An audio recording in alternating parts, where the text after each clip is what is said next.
ഉപ്പാക്ക് രാവിലേക്ക് ഒരു ഓർഡർ ഉണ്ടായിരുന്നു മുന്തിരി അച്ചാറിന് വേണ്ടിയിട്ടുള്ളത്. അപ്പോൾ അതിന് വേണ്ടിയിട്ടുള്ള ഉണക്കമുന്തിരി വെള്ളത്തിലിട്ട് വെച്ചിരുന്നു കുതിരാൻ വേണ്ടിയിട്ട്.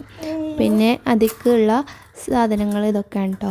ബീട്രൂട്ട് കഷ്ണാക്കിയിട്ട് വേവിക്കാൻ വേണ്ടി വെച്ചിരുന്നു. പിന്നെ ഇഞ്ചി, പച്ചമുളക്, പുളിങ്ങ ഇതൊക്കെ സെറ്റാക്കി വെച്ചിരുന്നു. പുളിങ്ങ വെള്ളത്തിലിട്ട് വെച്ചിരുന്നു.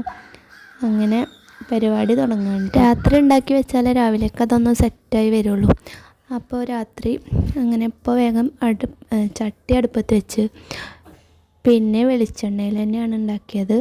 അതിലേക്ക് കടുകൊക്കെ പൊട്ടിച്ചിട്ട് ഇഞ്ചിയും പച്ചമുളകും, വെളുത്തുള്ളി വേണ്ട, ഇഞ്ചിയും പച്ചമുളകും നന്നായിട്ടൊന്ന് മൂപ്പിച്ചെടുക്കുക.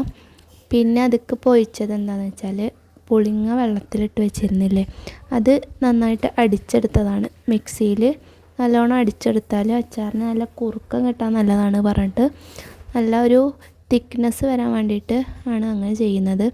അപ്പോൾ അത് നല്ലോണം അടിച്ചെടുത്തിട്ട് അതിലേക്ക് ഒഴിച്ചിട്ടുണ്ട് കേട്ടോ. പിന്നെ മധുരത്തിന് വേണ്ട ശർക്കര ഇട്ട് കൊടുത്തു. ശർക്കര ഇതൊരു 100 പേർക്കൊക്കെ ഉള്ളൊരു അച്ചാറായിരുന്നു.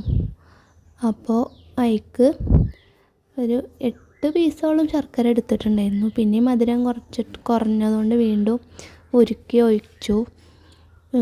അങ്ങനെ അത് അടുപ്പത്ത് കിടന്ന് നല്ലോണം ഒന്ന് തിളച്ച് വരട്ടെ, അതിന് വേണ്ടി വെയിറ്റ് ചെയ്യാൻ കേട്ടോ. പിന്നെ നമ്മുടെ ബീട്രൂട്ടും ഇതേപോലെ അരച്ച് വെച്ചിരുന്നു.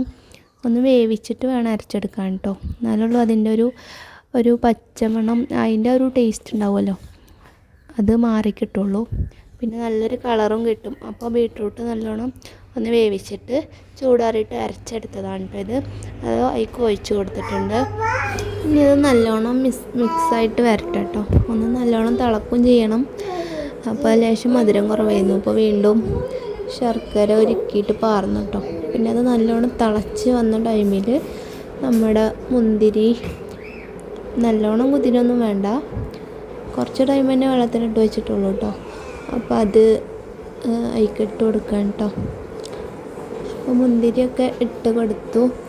എന്നിട്ട് വീണ്ടും അതങ്ങനെ തിളച്ചുകൊണ്ടിരിക്കണം. അതിൻ്റെ ഒന്ന് കുറുകണ വരെ തിളപ്പിച്ചിട്ട് നല്ലോണം തിളച്ചോട്ടെ.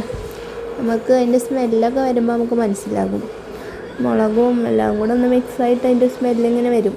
അപ്പോൾ നമുക്ക് മനസ്സിലാക്കാം. പിന്നെ ടേസ്റ്റും ഇതൊക്കെ നമ്മുടെ ആവശ്യത്തിന് എടുക്കാം കേട്ടോ.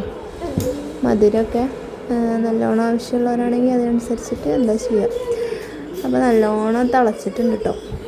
അങ്ങനെ രാത്രിയാണ് ഞങ്ങൾ ഉണ്ടാക്കി വെച്ചത്. അപ്പോൾ എന്നിട്ട് നല്ലോണം തിളച്ച ശേഷം ഫ്ലെയിം ഓഫ് ചെയ്ത് വെച്ചു. ഇത് രാവിലെ ഈ ഒരു പരുവത്തിലെത്തിയിട്ടുണ്ടായിരുന്നു കേട്ടോ. നല്ലോണം കുറുകി വന്നിട്ടുണ്ട്. നല്ല ടേസ്റ്റും നല്ലോണം എരിവും ഇതൊക്കെ അതിൽ നല്ലോണം പിടിച്ചിട്ടുണ്ടായിരുന്നു. ഇതാണ് നമ്മുടെ മുന്തിരി അച്ചാർ.